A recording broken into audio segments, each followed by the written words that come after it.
Okay, now what we're going to do is I erased the board and I put our first example problem up here.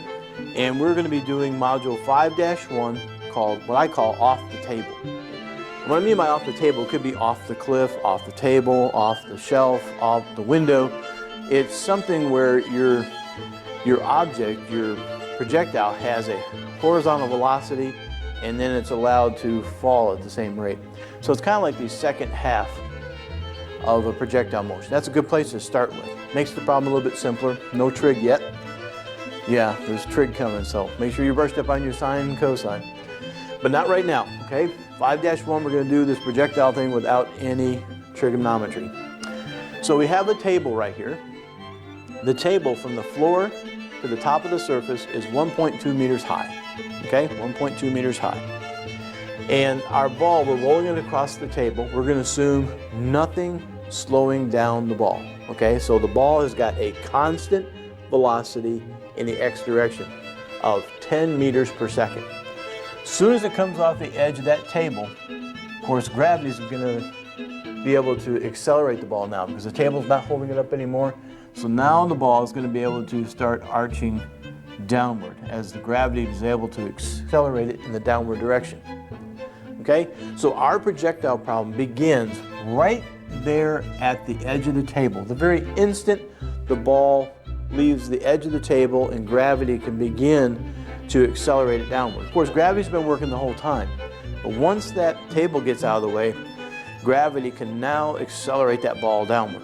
Okay, so our ball's moving along at a constant 10 meters per second, hits the end of that table there, and now it's going to arch down, go through that trajectory. And we have to study a couple of different things. Number one, usually the first thing you want to ask is, we'll break this up here. Question A,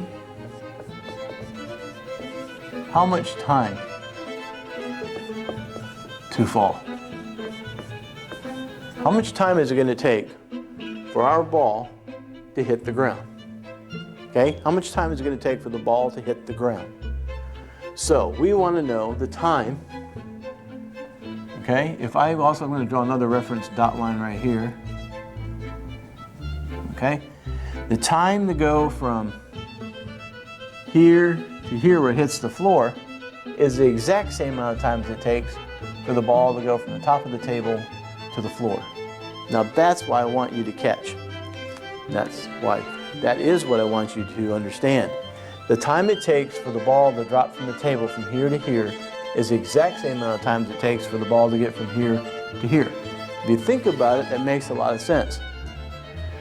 So that means that we can use either x equations or we can use y because we're trying to find the time that it takes, okay?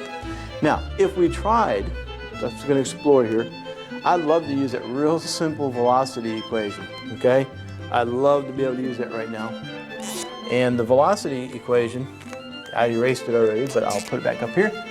The velocity equation in the x direction is vx is equal to dx divided by t. We know vx, that's 10 meters per second. Do you know how far it traveled in the x direction? In the x direction? Miss Wright, at your convenience, can you step over to my office, Miss Wright? At your convenience, step over to my office. Sorry for the interruption. That dx right there is the distance from the edge of the table to where the ball hits the ground over here. Okay, that's the dx right there. Now that dx we don't know. We don't know how far from the table the ball landed. They don't tell us that. And by the way, technically speaking, that's also known as your range. Good thing to put in your notes. Okay, if anybody ever asks you, what's the range of the projectile, they want to know how far dx, in the dx direction did the projectile travel.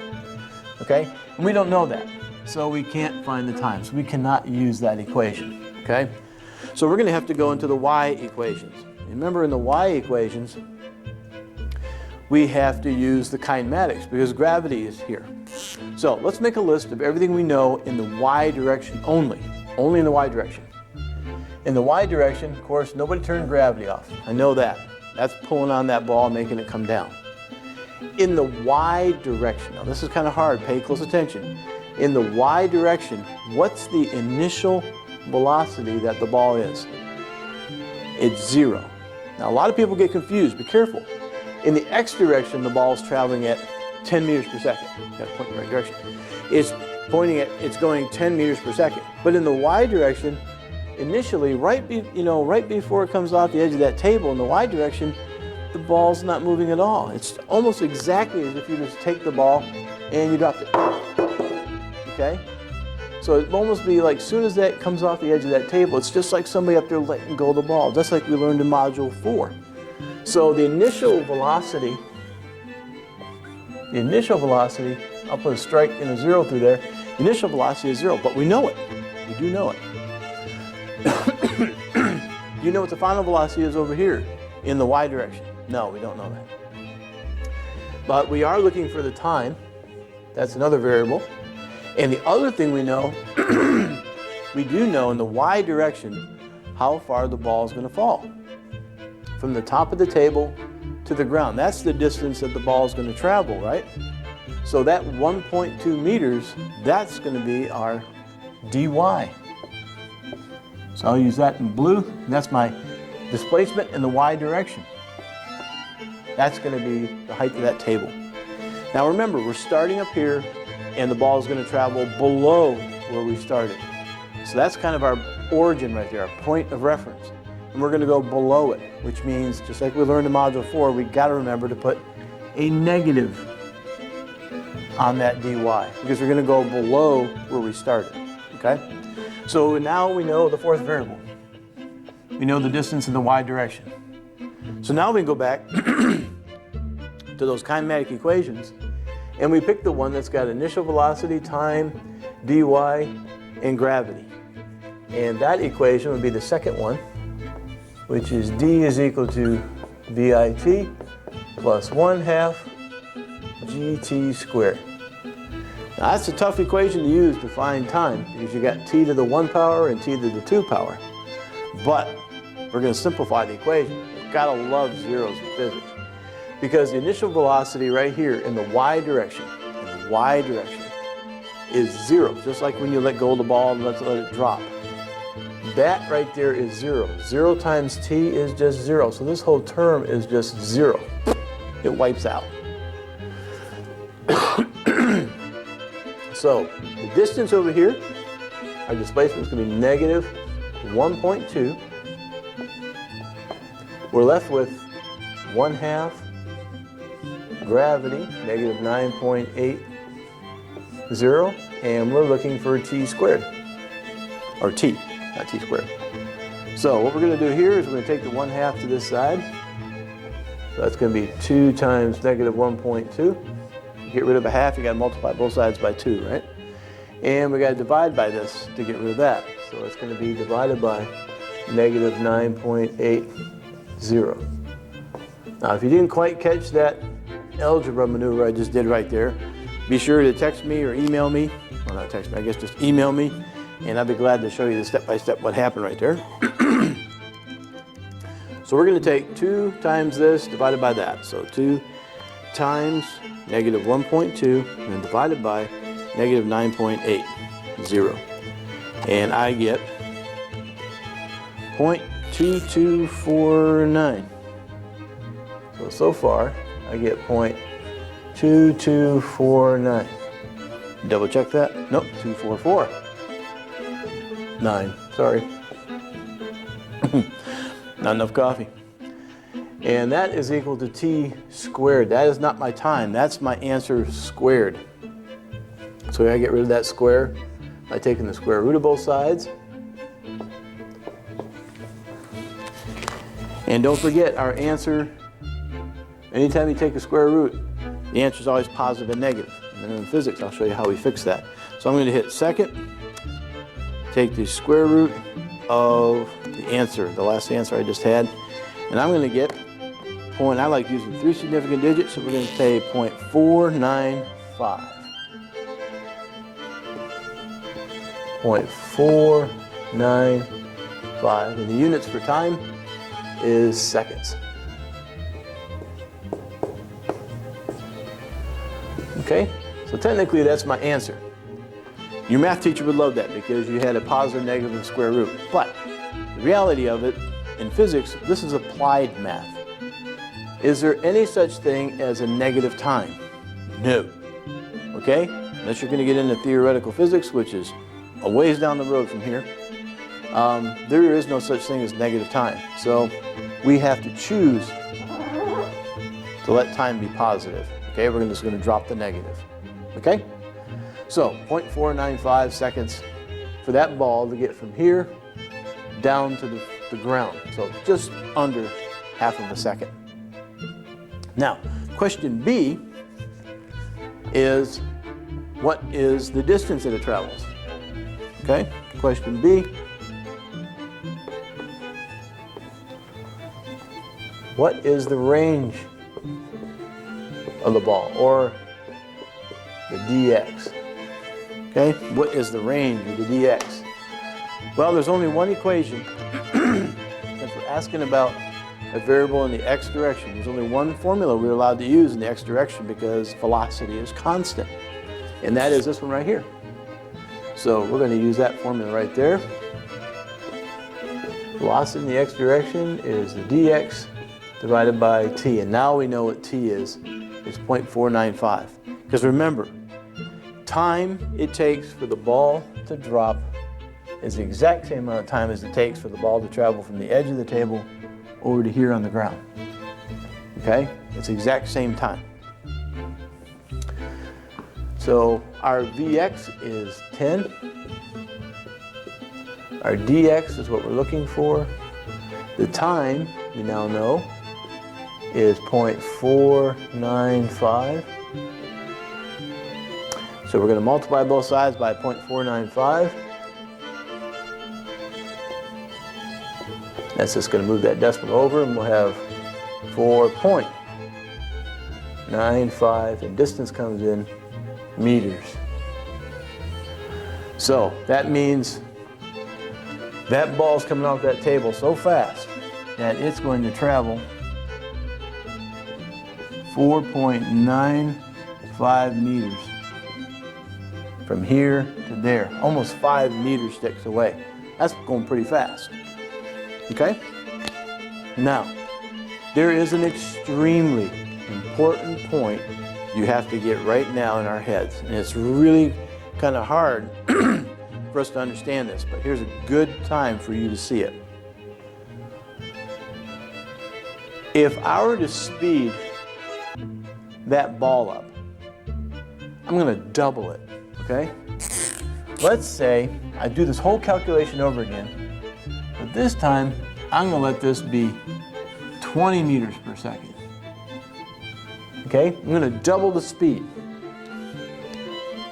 Now, we're not going to go through the whole calculation. I think you can just kind of see this.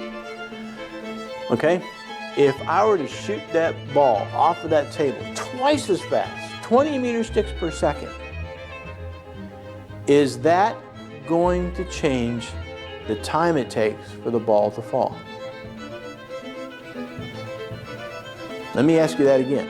If we shoot that ball off of that table with twice the speed, twice the velocity in the x direction, is that going to make that ball hover any longer in the air? Is it going to take longer for it to fall and hit the ground? Well, we got to look at this equation, because remember, this equation is what calculates how long it takes for the ball to fall. Well, here's the formula. The distance that the ball falls, the table is still 1.2 meters high. So the ball's still got to fall the same distance. And gravity hasn't changed, right? No matter how hard you throw that ball horizontally, it doesn't change gravity. That's the only two numbers in here that affect the time. So no matter, even if you stuck that ball in a cannon and shot it at 1,000 meters per second, 10,000 meters per second, that ball is still going to take 0.495 seconds to go from the edge of the table to the floor. Okay? Very, very important you put that on there. So, if the Vx changes,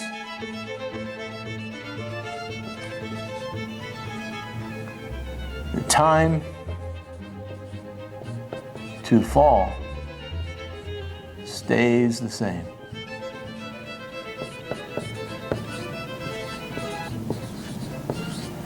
Very important.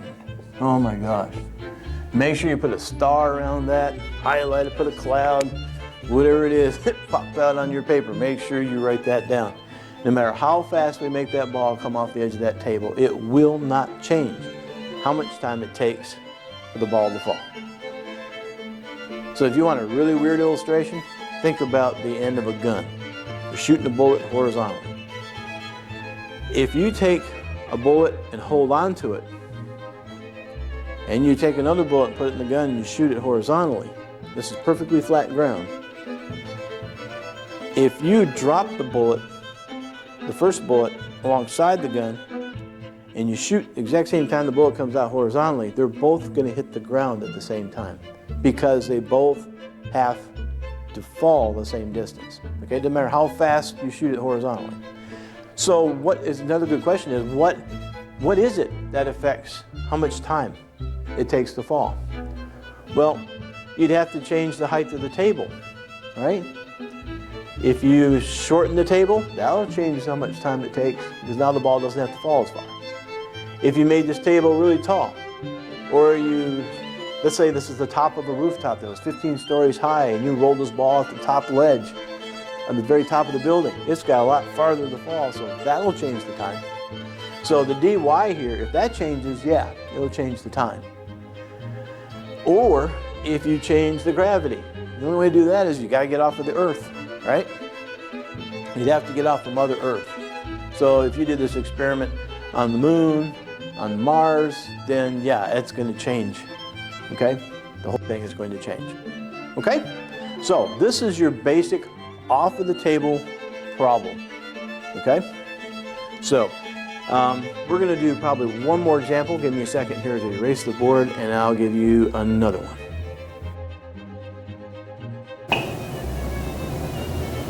Okay, we're ready for our next example. I should write that up there, example 2, somewhere. This is example number 2.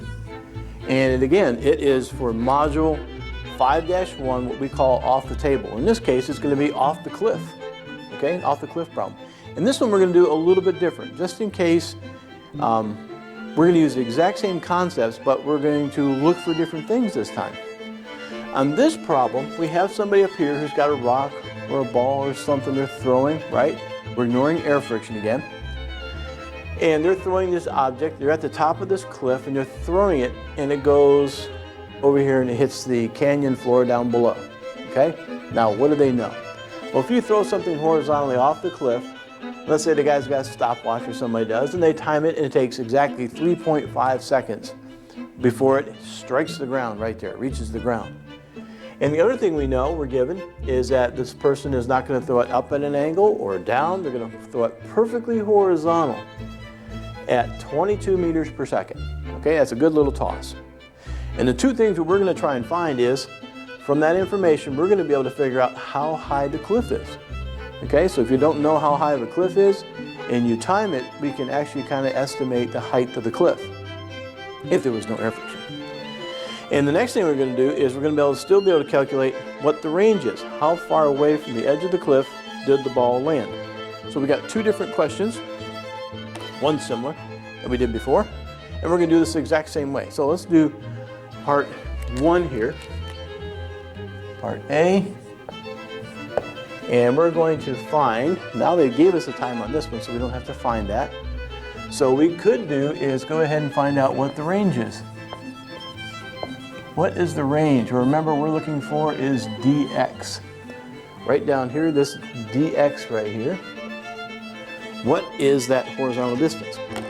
Well, remember, in the horizontal distance, in the horizontal direction, there's only one formula we're allowed to use.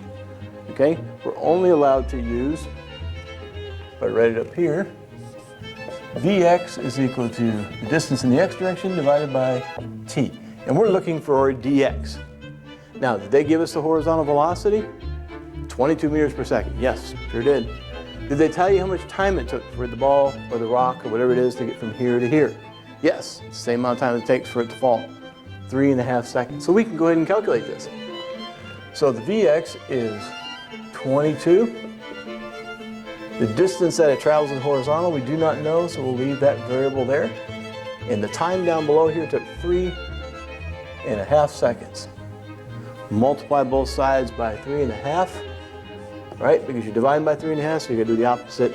Multiply both sides by 3.5. That answer is gonna be in meters. So we're going to take 22 times 3.5 seconds, and we're going to get 77 meters. So 77 meters right there. So this range right here is going to be 77 meters. That's how far from the edge of the cliff, horizontally, where that ball or that rock or that log, whatever a person threw, where it's going to hit the ground over here. Okay? Now, second part, we want to figure out the height of that cliff. So we got to figure out the height of the cliff. What are we actually asking? Well, if we ignore this little distance right here, the height of our person, okay, compared to this big, huge height, the height of our person is like, it's negligible. Okay, so we're going to ignore this little distance right here, and we're just going to say that the distance from here down to the canyon floor, we'll call that the height of the cliff. Close enough for government work, right? So what are we actually looking for, the height of the cliff? We're looking for the distance that the ball or the rock fell. Okay, so we're looking for dy. So part B here, we've got to figure out our equation, because I don't know which kinematic equation to use yet, so I'm going to make my list. I'm looking for dy. They also told me the time, so I've got time. No one turned gravity off, right? That's what's pulling it down, so that's still cruising. We need one more piece of information. Do you know what the final velocity of the rock is when it hits the canyon in the y direction? No. The x direction we know, right? It stays at 22 meters per second horizontally the whole time, but the y velocity we don't know. How about the initial y velocity up here? How about the initial, I'll put a little y there. That initial y velocity, he only threw it horizontally. So it's the same thing again as if you took the ball or the rock and just dropped it. So again, the initial velocity up here, when you throw something horizontally, the vertical is going to be 0. So we know the initial velocity. So what equation, which kinematic, has distance, time, gravity, and initial velocity? That would be the second one right there. D is equal to BIT plus 1/2 GT squared. And this should be a little y right there because we're looking for the distance in the y direction. This is what we're looking for. The good news is that initial velocity right there in the y direction is 0, which means this is 0. That's 0. 0 times t is 0, right? So this whole term drops back out again. Nice. Gotta love zeros in physics, all right? So dy is going to be equal to 1/2 gravity, negative 9.8. And the t is, they told us, was 3.5 seconds. And don't forget to square that 3.5. I always forget. Well, I forget too frequently, I should say. Oh, I was supposed to do that calculation in blue. I'm sorry. Sorry about that. Hope that doesn't mess you up too bad. All right, so this is going to be, let's go start over here. 3.5 squared times negative 9.80 times 1/2, 0.5, or divided by 2, either way. And I get negative, wow, yeah, I get negative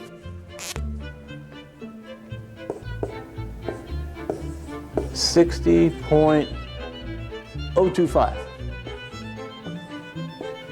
And this is distance, so this is going to be meters on the end. Now that's like a lot too many digits on here, so we usually like to round things up to 3. So 1, 2, that third position, this is not a 5 or larger, so I'm just going to round this up to say 60. So negative 60 meters. Now, good physics people, I got a negative in there, Does that make sense? Did the object that this person threw horizontally, did it go negative? Did it go below where it started? Sure did. It was up on the cliff and it went below. So this negative 60 means that our rock, the log, whatever the person threw, went down 60 meters. But if somebody were to actually ask you the question, say, what's the height of the cliff? Okay? Well, they ask for the height of the cliff, it's somewhere around 60 meters high, right? But if they actually ask us how far did the rock fall off the cliff, then we could definitely say negative 60 meters. Or they asked us for the displacement of the rock, we'd say 60 meters. But if they actually asked us for the height of the cliff, then we would probably leave that as a positive 60 meters, okay? Just because you never hear anybody say, what's the height of that mountain? It's negative 2,800 feet. What? Okay? So we always talk about it as a height. So if they ever ask you for the height of the cliff, of course, leave it as a positive in there. All right, that's the two examples I'm going to go over. And of course, we'll be working on WebAssign together or our homework together. So don't forget to make sure you send me an email or send me questions because I'd love to help you out on this stuff. I'd love to give you hints on your homework and be able to help you out. All right? Take care and take care of yourself and take care of your family.